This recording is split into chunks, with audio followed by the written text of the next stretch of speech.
নমস্কাৰ মই ৰিমঝিম পাঠক আপোনালোক সকলোকে পুনৰবাৰ ইকুহি পাঠৰ আনিটি ক্লাছলৈ স্বাগতম জনাইছো আৰু আজিৰ আমাৰ যেটো 15 মিনিট সিৰিজ সেই সিৰিজটোত আমি আমাৰ ভাৰতবৰ্ষত প্ৰথম কোন আছিলে তেওঁলোকৰ বিষয়ে আমি আলোচনা কৰিম ঠিক আছে সো আগবাঢ়িছো পলম নকৰি আৰু প্ৰথমতে আপোনালোকক জনাব বিচাৰো আপোনালোকে যদি ইকুহি পাঠৰ সৈতে জড়িত হৈ থাকিব বিচাৰে লগতে ডেইলি কাৰেন্ট এফেয়াৰ যদি বিচাৰে ইকুহি পাঠ টেলিগ্ৰাম চেনেলটো জয়েন কৰি লব লগতে এটো মোৰ টেলিগ্ৰাম চেনেল জিকে উইথ ৰিমঝিম মেম যদি আপোনালোকে বিচাৰে জয়েন কৰি লব ওকে আৰু অকমান সময় লৈ পেলাই আপোনালোকক দুটামান কথা জনাব বিচাৰিছো আপোনালোকে যদি আপকামিং কিবা গ্ৰেড 3 গ্ৰেড 4 ৰ এক্সামৰ কাৰণে প্ৰস্তুতি চলাম বুলি ভাবিছে ষ্টেট লেভেলৰ বা এডিআৰই যেটো আগন্তুক যেটো ভ্যাকেন্সি ওলাব তাৰে কাৰণে যদি প্ৰস্তুতি চলাম বুলি ভাবিছে আমাৰ বেটচ এটা লঞ্চ কৰা হৈছে এডিআৰই 3.0 বুলি বেটচটোৰ নাম দিয়া হৈছে যিকোনো আমাৰ ষ্টেট লেভেলৰ এক্সামৰ কাৰণে গ্ৰেড 3 লেভেলৰ এক্সামৰ কাৰণে আপোনালোকে ইয়াতে এই বেটচটোত পঢ়িব পাৰিব আৰু সবিশেষ জানিবৰ কাৰণে মই দুটা নম্বৰ দি দিছো কন্টাক্ট কৰি লব পাৰিব 0361319357 নাইবা 7002940127 সো কিবা থাকিলে আপোনালোকে ইয়াতে কন্টাক্ট কৰিব আৰু নহলে আমাৰ ৱেবসাইট www.weekikuhipat.com okay so আগবাঢ়িছো আমাৰ প্ৰথম এইফালে আমাৰ কি আছে আজি ভাৰতত আমি যেটো টপিক লৈ আহিছো ভাৰতত প্ৰথম ফাৰ্স্ট ইন ইন্ডিয়া তাতে আমি এনেকে চাম প্ৰথমতে ইয়াতে কোন কোড প্ৰথম আছিল আৰু তাৰ পাছত আমি কেটামান কোৱেশ্চনো ডিসকাস কৰিম okay প্ৰথম ইয়াতে আমি যদি চাও আমাৰ ভাৰতবৰ্ষৰ first and last Indian governor general of independent India অৰ্থাৎ আমাৰ যেতিয়া ভাৰত স্বাধীন হল স্বাধীন হোৱাৰ পিছত আমাৰ ভাৰতৰ ইয়াৰ আগতে যদি চাও যিসকল আমাৰ ভাৰতৰ গভৰ্ণৰ জেনেৰেল আছিলে স্বাধীনতাৰ আগত তেওঁলোক ব্ৰিটিছ আছিলে ৰাইট ব্ৰিটিছাৰ আছিলে তো আমাৰ ইণ্ডিপেণ্ডেন্ট ইণ্ডিয়াৰ ফাৰ্স্ট গভৰ্ণৰ বুলি যদি সোধে ইয়াতে যদি আমাক ইণ্ডিয়ান বুলি নকয় জাস্ট ইণ্ডিপেণ্ডেন্ট ইণ্ডিয়াৰ ফাৰ্স্ট গভৰ্ণৰ জেনেৰেল এটো যেনেকে আছে আফটাৰ ইণ্ডিপেণ্ডেন্স বা লাষ্ট ব্ৰিটিছ গভৰ্ণৰ জেনেৰেল তেতিয়া হলে হ'ব মাউণ্ট বেটেন আৰু ফাৰ্স্ট ইণ্ডিয়ান বুলি যদি সোধে তেতিয়া হলে সি ৰাজা গোপালাচাৰী আৰু তেখেত লগতে লাষ্টটো হয় ওকে কাৰণ তাৰ পাছত গভৰ্ণৰ জেনেৰেল হেতু কোনো বস্তু নাথাকে তো মনত ৰাখিব ইণ্ডিয়ান বুলি কলে গভৰ্ণৰ জেনেৰেল কোন হ'ব ফাৰ্স্ট এণ্ড লাষ্ট সি ৰাজা গোপালাচাৰী আৰু ইয়াতে দুটামান বস্তু মনত ৰাখি থৈ দিব আমাক যদি ব্ৰিটিছ সকলৰ কথাই যদি সোধে ফাৰ্স্ট গভৰ্ণৰ অফ বেংগল বেংগলৰ প্ৰথম গভৰ্ণৰ বুলি কলে কোন হ'ব ৰবাৰ্ট ক্লাইভ ওকে যেহেতু ইণ্ডিয়াৰ পাৰ্সপেক্টিভতে ইণ্ডিয়াতে আহি যাব সো আমি ইয়াতে some then first governor general of Bengal okay governor general of Bengal বুলি কলে কোন হ'ব ৱাৰেন হেষ্টিংছ তাৰ পাছত আকৌ তেখেত কি হয় Warren Hastings again last governor of বেংগলো হয় then first governor general of India William Bentinck ঠিক আছে উইলিয়াম বেন্টিং আৰু উইলিয়াম বেন্টিং তেখেত লগতে কি হয় last governor general of Bengal then first viceroy of India বুলি যদি আমাক সোধে ভাৰতবৰ্ষৰ প্ৰথম ভাইসৰয় কোন আছিলে কেনিং লৰ্ড কেনিং আছিলে আৰু তেখেত লাষ্ট কি হ'ব governor general of India okay এখিনি মনত ৰাখিব then first Indian ICS officer আজি যেনেকে আমি ইউপিএসসিৰ কথা কও হেখিনি সময়ত আইচিএছ ইণ্ডিয়ান সিভিল সাৰ্ভিস আছিলে সো আমাৰ প্ৰথম গৰাকী ভাৰতীয় সিভিল সাৰ্ভিস কোন হয় সত্যেন্দ্ৰনাথ টেগোৰ ৰবীন্দ্ৰনাথ টেগোৰৰ ভাই Satyendranath Tagore okay next first temporary president of the constituent assembly আমাৰ সাংবিধানিক সভা কেতিয়া গঠন কৰা হৈছিলে প্ৰথম মিটিং হৈছিলে 1946 ৰ 9 ডিসেম্বৰত ৰাইট আৰু প্ৰথম দিনাখনৰ মিটিংত যেহেতু কোনো প্ৰেসিডেন্ট নাছিলে হেয়েহে প্ৰথম সাংবিধানিক সভাৰ প্ৰথম টেম্পৰাৰী প্ৰেসিডেন্ট হিচাপে ইলেক্ট কৰা হৈছিলে Sachchidananda Sinha then permanent president হিচাপে ইলেক্ট কৰা হৈছিলে কনস্টিটিউয়েন্ট এছেম্বলি ৰাজেন্দ্ৰ প্ৰসাদ 1946 ৰ 11 ডিসেম্বৰত ঠিক আছে আৰু ৰাজেন্দ্ৰ প্ৰসাদ পিছত গৈ পেলাই আমাৰ ইণ্ডিপেণ্ডেন্ট ইণ্ডিয়াৰো প্ৰথম গৰাকী প্ৰেসিডেন্ট হয় কোন ৰাজেন্দ্ৰ প্ৰসাদ ঠিক আছে ওকে সো নেক্সট ইয়াতে আমাৰ ভাৰতবৰ্ষৰ প্ৰথম ভাইস প্ৰেসিডেন্ট আমি যদি চাও কি হয় সৰ্বপল্লী ৰাধাকৃষ্ণন আৰু তেখেত সেকেন্ড প্ৰেসিডেন্ট অফ ইণ্ডিয়া যেনেকে আমি ৰাজেন্দ্ৰ প্ৰসাদৰ কথা যদি কও তেখেত একেৰাহে দুবাৰকে হৈছিলে প্ৰেসিডেন্ট আৰু আমাৰ ভাৰতবৰ্ষৰ আটাইতকৈ বেছি কাৰ্যকালত থকা প্ৰেসিডেন্টৰ কথা যদি কও কোন হয় ৰাজেন্দ্ৰ প্ৰসাদ আৰু তেখেতৰ লগত সিমিলাৰলি হেই কন্টেম্পৰাৰী ভাইস প্ৰেসিডেন্ট কোন আছিলে সৰ্বপল্লী ৰাধাকৃষ্ণন কো সেকেন্ড তেখেত আমাৰ ভাৰতবৰ্ষৰ প্ৰেসিডেন্ট আছিলে দেন প্ৰথম গৰাকী প্ৰেসিডেন্ট যাৰ নিজৰ কাৰ্যকালৰ সময়ত মৃত্যু হৈছিলে জাকিৰ হুছেইন আৰু লগতে তেখেত আমাৰ ভাৰতবৰ্ষৰ ফাৰ্ষ্ট মুছলিম প্ৰেচিডেণ্টটো আছিলে জাকিৰ হুছেইনৰ পিছত আমি যদি চাওঁ আন এগৰাকী মুছলিম প্ৰেচিডেণ্ট কোন হয় ফখৰুদ্দিন আলী আহমেদ যোন আমাৰ অসমৰ পৰা বিলং কৰিছিলে তো অসমৰ হিচাপত চালে সেইটো আহি যাব দেন ফাৰ্ষ্ট মুছলিম প্ৰেচিডেণ্টটো কলো কোন হ'ব Zakir Hussain next first prime minister of independent India Pandit Jawaharlal Nehru right then first prime minister first আমি যদি ডেপুটি প্ৰাইম মিনিষ্টাৰৰ কথা কওঁ ইয়াতে দিছে ডেপুটি প্ৰাইম মিনিষ্টাৰ মানে উপ প্ৰধানমন্ত্ৰী কোন হ'ব Sardar Vallabhbhai Patel okay then first prime minister to resign from office নিজৰ অফিচৰ পৰা ৰেজিগনেশ্যন দিয়া প্ৰথম গৰাকী প্ৰাইম মিনিষ্টাৰ হয় মোৰাৰজী দেশাই নেক্সট আকৌ ইয়াতে আমাক সোধা হৈছে যে আমাৰ ভাৰতবৰ্ষৰ প্ৰথম গৰাকী মহিলা ৰাষ্ট্ৰপতি ফাৰ্ষ্ট ওমেন প্ৰেচিডেণ্ট বুলি ক'লে প্ৰতিভা সিং পাটিল আৰু প্ৰথম গৰাকী ট্ৰাইবেল প্ৰেচিডেণ্ট বুলি যদি সোধে তেতিয়াহ'লে কোন হ'ব Draupadi Murmu okay then first women prime minister যদি সোধে শ্ৰীমতী ইন্দিৰা গান্ধী আৰু এতিয়ালৈকে আমাৰ ভাৰতবৰ্ষৰ প্ৰথম আৰু লগতে একমাত্ৰ first and only female prime minister কোন হয় Indira Gandhi then first women governor আমাৰ ভাৰতবৰ্ষৰ প্ৰথম মহিলা গভৰ্ণৰ বা ৰাজ্যপাল যদি সোধে কোন হ'ব সৰোজিনী নাইডু আৰু কোনখন ষ্টেটৰ আছিলে উত্তৰ প্ৰদেশৰ নেক্সট প্ৰথম গৰাকী আমাৰ ভাৰতবৰ্ষৰ স্বাধীন ভাৰতৰ হোম মিনিষ্টাৰ কোন হয় গৃহমন্ত্ৰী কোন হয় চৰ্দাৰ বল্লভভাই পেটেল আৰু তেখেত মই কি বুলি ক'লো ফাৰ্ষ্ট ডেপুটি প্ৰাইম মিনিষ্টাৰো আছিলে লগতে আমাৰ ইণ্ডিপেণ্ডেণ্ট ইণ্ডিয়াৰ প্ৰথম এডুকেশ্যন মিনিষ্টাৰ হয় আব্দুল কালাম আজাদ আৰু প্ৰথম যদি আমাক ল এণ্ড জাষ্টিচ মিনিষ্টাৰ বুলি যদি সোধে ইণ্ডিপেণ্ডেণ্ট ইণ্ডিয়াৰ তেতিয়াহ'লে কোন হ'ব B R Ambedkar okay B R Ambedkar আপোনালোকে নামটো মনত ৰাখিব দেন আমাৰ লোকসভাৰ প্ৰথম গৰাকী স্পীকাৰ কোন হয় জে ভি মাভালংকাৰ আমাৰ লোকসভাৰ প্ৰেজেন্ট স্পীকাৰৰ কথা যদি সোধে বৰ্তমানৰ স্পীকাৰ কোন হয় ওম বিৰলা ওকে ইয়াৰ আগতে ওম বিৰলা স্পীকাৰ আছিলে আৰু এইবাৰো তেখেতক স্পীকাৰ হিচাপে চুজ কৰা হৈছে দেন আমাৰ ভাৰতবৰ্ষৰ প্ৰথম গৰাকী মহিলা লোকসভাৰ মহিলা স্পীকাৰ বা মহিলা অধ্যক্ষ বুলি যদি সোধে মাইৰা কুমাৰ দেন আমাৰ ভাৰতৰ যিকোনো এখন ষ্টেটৰ প্ৰথম গৰাকী মহিলা চিফ মিনিষ্টাৰ তেখেত কোন হয় সুচিতা কৃপালানী আৰু তেখেত উত্তৰ প্ৰদেশৰ চিফ মিনিষ্টাৰ আছিলে দেন আমাৰ ইণ্ডিয়াৰ প্ৰথম গৰাকী ইলেকশ্যন কমিশ্যনাৰ কোন হয় সুকুমাৰ সেন ইলেকশ্যন কমিশ্যন কেতিয়া গঠন কৰা হৈছিলে 1900 কিমান হ'ব স্বাধীনতাৰ পিছত সেইটো মোক আপোনালোকে জনাব অপশ্যন দিছো 1950 51 52 এণ্ড 56 ওকে নেক্সট আমি ইয়াতে যদি চাওঁ আমাৰ ইণ্ডিয়াৰ প্ৰেজেন্ট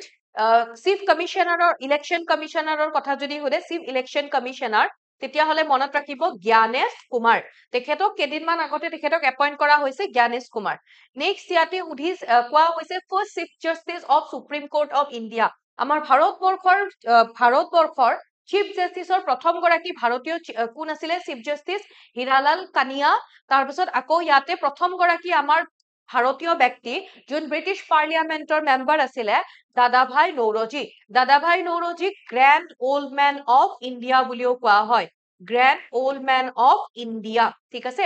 নেক্সট ইয়াতে আকৌ আমাক সোধা হৈছে যে আমাৰ ভাৰতবৰ্ষৰ সুপ্ৰিম কোৰ্টত প্ৰথম গৰাকী মহিলা জাজ ফিমেল জাজ বুলি কৈছে চিফ জাষ্টিচ কিন্তু কোৱা নাই ফিমেল জাজ কোন হয় ফাতিমা বিবি দেন আমাৰ ভাৰতৰ যিকোনো হাইকোৰ্টৰ আমি যদি চাওঁ ফাৰ্ষ্ট মহিলা চিফ জাষ্টিচ কোন আছিলে লেলা সেন আৰু আমাৰ সেশন জাজ হিচাপে অৰ্থাৎ ভাৰতবৰ্ষৰ প্ৰথম গৰাকী মহিলা সেশন জাজ কোন আছিলে আন্না চান্দি ঠিক আছে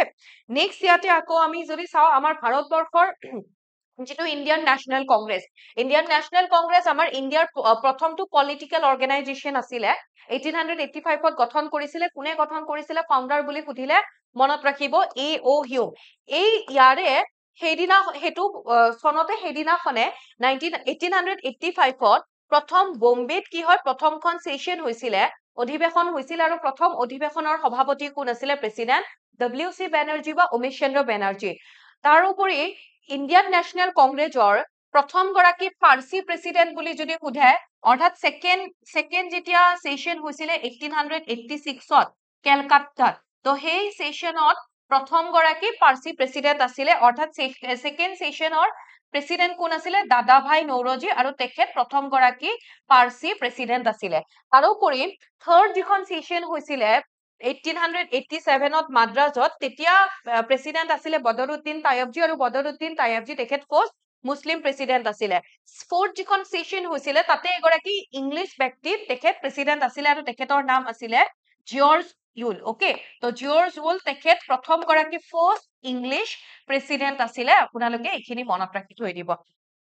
Then first women president of Indian National Congress. Indian National Congress ভাৰতীয় জাতীয় কংগ্ৰেছৰ প্ৰথম গৰাকী মহিলা সভাপতি যদি সোধে এনি বেছেণ্ট আৰু প্ৰথম গৰাকী ভাৰতীয় মহিলা সভাপতি বুলি যদি সোধে সৰোজিনী নাইডু মনত ৰাখিব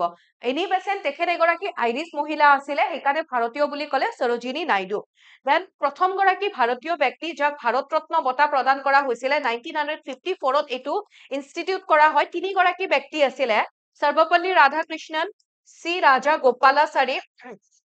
ৰাজা গোপালাচাৰী আৰু লগতে এগৰাকী কোন হয় চি.ভি. ৰমন ওকে দেন আকৌ প্ৰথম গৰাকী বিদেশী ব্যক্তি যাক ভাৰত ৰত্ন বঁটা প্ৰদান কৰা হৈছিলে খান আব্দুল গফৰ খান তেখেতক ফ্ৰন্টিয়াৰ গান্ধী বুলিও কোৱা হয় অৰ্থাৎ গান্ধীৰ সেই নীতিবোৰ ফলো কৰিছিলে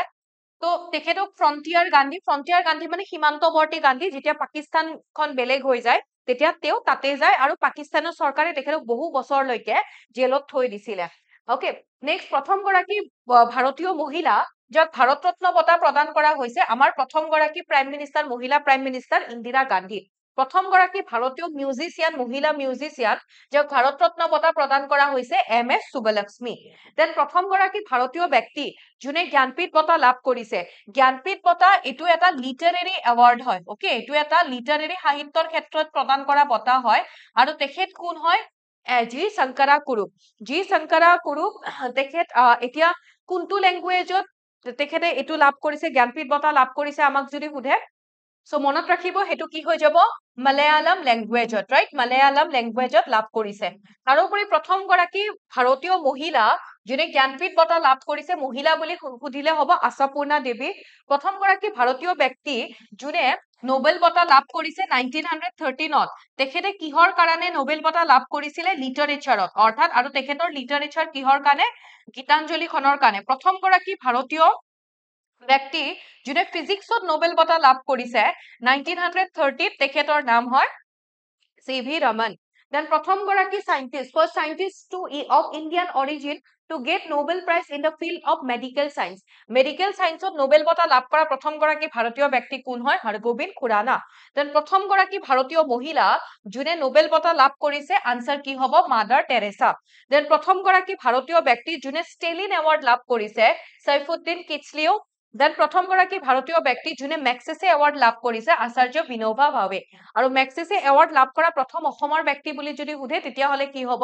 আৰ ৰবি কন্নন 2023 তেখেতক বঁটাটো প্ৰদান কৰা হৈছিলে প্ৰথম গৰাকী ভাৰতীয় মহিলা যোনে বুকাৰ প্ৰাইজ লাভ কৰিছে অৰুন্ধতী ৰয় আৰু তেখেতে কিহৰ কাৰণে বুকাৰ বঁটা লাভ কৰিছে the god of small things তেখেতৰ যিখন Nobel the god of small things সেইখনৰ কাৰণে প্ৰথম গৰাকী ভাৰতীয় মহিলা বা ভাৰতীয় ব্যক্তি যোনে অস্কাৰ বঁটা লাভ কৰিছে ভানু আথেয়া গান্ধী মুভিখনৰ কাৰণে বেষ্ট কষ্টিউম ডিজাইনৰ কাৰণে তেখেতে লাভ কৰিছিলে প্ৰথম গৰাকী chief of defence staff CDS ভাৰতৰ প্ৰথম গৰাকী ভাৰতীয় চিডিএছ কোন হয় জেনেৰেল বিপিন ৰাৱত প্ৰথম গৰাকী চাইনিজ পিলগ্ৰিম যোন ভাৰতবৰ্ষ ভ্ৰমণ কৰিবলৈ আহিছিলে ফাহিয়ান কাৰ সময়ত আহিছিলে চন্দ্ৰগুপ্ত টু অৰ্থাৎ গুপ্ত ডাইনেষ্টিৰ টাইমত আহিছিলে চন্দ্ৰগুপ্ত টু ঠিক আছে then first Indian to swim across the English channel পাৰ কৰা প্ৰথম গৰাকী ভাৰতীয় কোন হয় মিহিৰ সেন এতিয়া আমাক যদি সোধে ইংলিছ চেনেল কাৰ মাজত আছে বুলি আমাক যদি সোধে মাজত এইটো ইংলিছ চেনেল আৰু এইফালে আমাৰ কি আছে ইংলেণ্ড অৰ্থাৎ ইউকেৰ ইংলেণ্ড আৰু এইফালে কি আছে ফ্ৰান্স তো ইংলিছ চেনেল ফ্ৰান্স আৰু ইংলেণ্ডৰ মাজত আছে এইটো মনত ৰাখিব আৰু প্ৰথম গৰাকী ভাৰতীয় মহিলা ইংলিছ চেনেল পাৰ কৰা প্ৰথম গৰাকী ভাৰতীয় মহিলা কোন হয় আৰতি সাহা দেন প্ৰথম গৰাকী ভাৰতীয় ব্যক্তি যোনে স্পেচত গৈছে তেখেতৰ নাম হয় ৰাকেশ শৰ্মা প্ৰথম গৰাকী ভাৰতীয় মহিলা যোন স্পেচত গৈছে তেখেতৰ নাম কি হয় কল্পনা চাওলা ওকে প্ৰথম গৰাকী ভাৰতীয় ব্যক্তি যোন সাউথ পোলত যাবলৈ সক্ষম হৈছে সাউথ পোল দ্যাট মিন্স দক্ষিণ মেৰুত যাবলৈ সক্ষম হৈছে কৰ্ণেল জে.কে. বাজাজ আৰু প্ৰথম গৰাকী ভাৰতীয় ব্যক্তি যোন আন্টাৰ্কটিকাত গৈছে তেখেতৰ নাম হয় লেফটেনেণ্ট ৰাম চৰণ ওকে প্ৰথম গৰাকী ভাৰতীয় ফিমেল আইএএছ অফিচাৰ প্ৰথম গৰাকী ভাৰতীয় মহিলা আইএএছ অফিচাৰ হয় আন্না জিয়ৰ্জ প্ৰথম গৰাকী ভাৰতীয় ফাৰ্ষ্ট ওমেন আইপিএছ অফিচাৰ যদি সোধে কিৰণ বেদী চিনি পাই হয়তো সকলোৱে আৰু প্ৰথম গৰাকী ভাৰতীয় মহিলা যোনে মাউণ্ট এভাৰেষ্ট ক্লাইম কৰিবলৈ সক্ষম হৈছে তেখেতৰ নাম হয় বচেন্দ্ৰী পাল প্ৰথম গৰাকী ভাৰতীয় মহিলা যোন মিছ ইউনিভাৰ্ছ হৈছে সুস্মিতা সেন আৰু প্ৰথম গৰাকী ভাৰতীয় মহিলা যোন মিছ ৱৰ্ল্ড হৈছে তেখেতৰ নাম কি হৈছে Rita Faria okay Then first Indian woman to climb Mount Everest এইটো কলো বাসেন্দ্ৰী পাল আৰু প্ৰথম গৰাকী ভাৰতীয় মহিলা যোনে দুবাৰকে মাউণ্ট এভাৰেষ্ট ক্লাইম কৰিবলৈ সক্ষম হৈছে তেখেতৰ নাম হৈছে সন্তোষ যাদৱ ওকে তো বাসেন্দ্ৰী পাল সন্তোষ যাদৱ মনত ৰাখিব বাসেন্দ্ৰী পাল প্ৰথম গৈছিলে দুবাৰকে সন্তোষ যাদৱ তেখেতে পাৰ হ'বলৈ সক্ষম হৈছে নেক্সট আমি কেইটামান কোৱেশ্চন চাও তাৰ পাছত আমাৰ ক্লাছটো ইয়াতে শেষ হ'ব কোৱেশ্চনটো কি কৈছে প্ৰথম কোৱেশ্চনটো that was India's first satellite launch from Indian made launch vehicle আমাৰ ভাৰতত নিৰ্মিত উৎক্ষেপণ বাহনৰ পৰা উৎক্ষেপণ কৰা ভাৰতৰ প্ৰথম উপগ্ৰহটো কি হয় প্ৰথম উপগ্ৰহটো হৈছে আৰ্যভট্ট ওকে এটো Aryabhata next which was the first talkie movie made in India টকি মানে হৈছে সবাক মানে হৈছে য'ত কথা কোৱা হয় যেটো 1931 ত আছিলে এটা ৰাজা হৰিশ্চন্দ্ৰ বুলি যদি কয় এখন অবাক অৰ্থাৎ ইয়াতে কোনো সাউন্ড নাছিলে যিখন 1913 মানে প্ৰডিউস কৰা হৈছিলে টকি বুলি যেতিয়া কব ফাৰ্স্ট টকি তেতিয়া হলে হ'ব আলম আৰা ওকে আলম আৰা খন হৈ যাব এখন first talkie movie then who became the first Indian to win 2 medals in a single Olympic since independence আমাৰ ভাৰতবৰ্ষৰ স্বাধীনতাৰ পিছৰ পৰা এখন অলিম্পিকতে দুটাকে মেডেল কোনে লাভ কৰিছে 10 মিটাৰ এয়াৰ শুটিংত ওকে অৰ্থাৎ তেখেত এগৰাকী শুটাৰ হয় তো 10 মিটাৰ এয়াৰ ৰাইফল শুটিংত কোনে লাভ কৰিছে যদি সোধে কি হ'ব আনসাৰ মনু ভাকৰ পিভি সিন্ধু এতিয়া চাওক পিভি সিন্ধু কি হয় একেৰাহে দুখনত এখনত লাভ কৰা নাই একেৰাহে দুখন অলিম্পিকত দুটা লাভ কৰিছে তাৰপাছত নীৰজ চোপ্ৰা যদি চাওক ফাৰ্স্ট মানে আমি যদি চাওক ফাৰ্স্ট এথলিট হয় বা আমি যদি কও মানে গোল্ড মেডেল লাভ কৰিছে কি হয় জ্যাভলিন থ্ৰোত ঠিক আছে আৰু অভিনৱ বিন্দ্ৰা তেখেত হয় প্ৰথম গৰাকী গোল্ড মেডেল লাভ কৰা প্ৰথম গৰাকী শুটাৰ অৰ্থাৎ ভাৰতীয় ব্যক্তি লগতে যোনে ইন্ডিভিজুৱেল আগতেটো হকি টিমটোৱে লাভ কৰিছিল বাট ইন্ডিভিজুৱেল যদি চাও অভিনৱ Bindra then who was the first chief election commissioner of India ভাৰতৰ প্ৰথম মুখ্য নিৰ্বাচন আয়ুক্ত কোন আছিলে পিনাকী চন্দ্ৰ ঘোষ আমি যদি চাও প্ৰথম গৰাকী লোকপাল হয় আমাৰ ভাৰতবৰ্ষৰ প্ৰথম গৰাকী তেখেত লোকপাল তাৰপাছত আমি ইয়াতে সুকুমাৰ সেন হ'ব কাৰেক্ট আনসাৰ আৰু মই এবাৰ কি কৈছো আমাৰ 2025 ত এপইন্ট কৰা হৈছে কাক নতুনকে জ্ঞানেশ কুমাৰ ঠিক আছে আৰু এইখিনিতে মই আপোনালোকক দুটামান কথা জনাব বিচাৰো যদি আৰআৰবি গ্ৰুপ ডিৰ কাৰণে আপোনালোকে প্ৰস্তুতি চলাই আছে গোটেইখিনি সাবজেক্ট যেনেকুৱাকে জেনাৰেল নলেজ হওক জিকে current affair general science reasoning যিখিনি আছে গোটেইখিনি আপোনালোকৰ পঢ়াবৰ কাৰণে এটা বেটচ লঞ্চ কৰা হৈছে অসমীয়া ইংৰাজী দুটা মাধ্যমতে থাকিব বেটচটোৰ বিষয়ে সবিশেষ জানিবৰ কাৰণে আপোনালোকে দুটা নম্বৰত কন্টেক্ট কৰিব পাৰে 0361319357 নাইবা 7002940127 আৰু এইখিনিতে আমি আমাৰ ক্লাছটো আজিৰ ক্লাছটো সামৰিছো আপোনালোকে ভালকে পঢ়ি থাকক আৰু এনেকুৱা মই বিভিন্ন টপিক আপোনালোকৰ মাজলৈ লৈ আহিম আজি ইয়াতে এৰিছো লগ পাম আন এটি ক্লাছত থ্যাংক ইউ সো মাচ